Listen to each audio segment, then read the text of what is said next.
Неквалитетната изградба на атмосферската канализација по силниот налет на вчерашниот дожд ги поплави подрумите и куќите на тетовчани. Улиците беа мали езерца, се поплави и уметничката галерија. Тетовчани утринава изморени од чистењето на водата и калта, пред камерата на Телма сведочат дека ова не е прв пат да се поплавени. Све е бербат, све е бербат. Значи, лоша работа.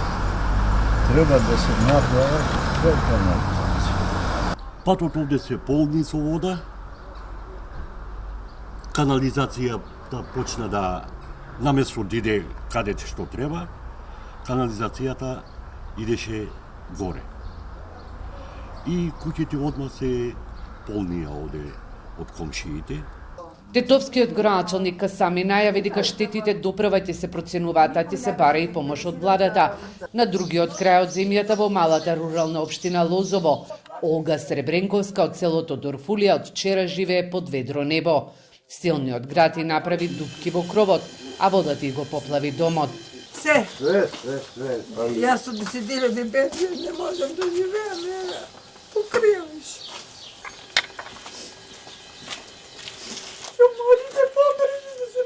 За ваквите семејства, како нивното и ошедно имаме Самзалино, имаме денеска е формирани се и комисии. Ние како комисија пред вас бевме тука, установивме и најверојатно за ваквите фамилии ќе имаме нешто ќе интервенираме.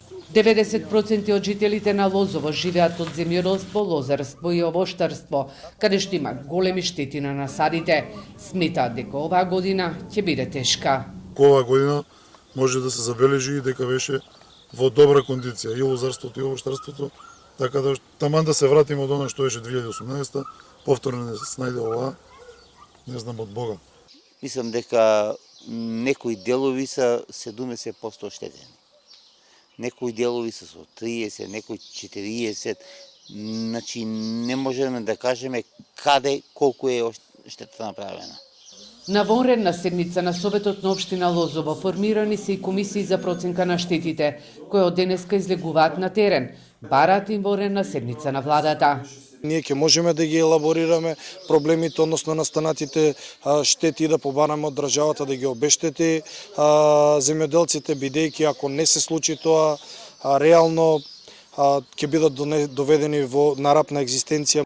Во Лозово од невремето проследено со град настрадаа соларни панели и автомобили, а минатата недела од силниот ветар штети имаше на фирми, а локалните патишта беа блокирани. На едно семејство од Сарамзалино им падна дрво врз куќата.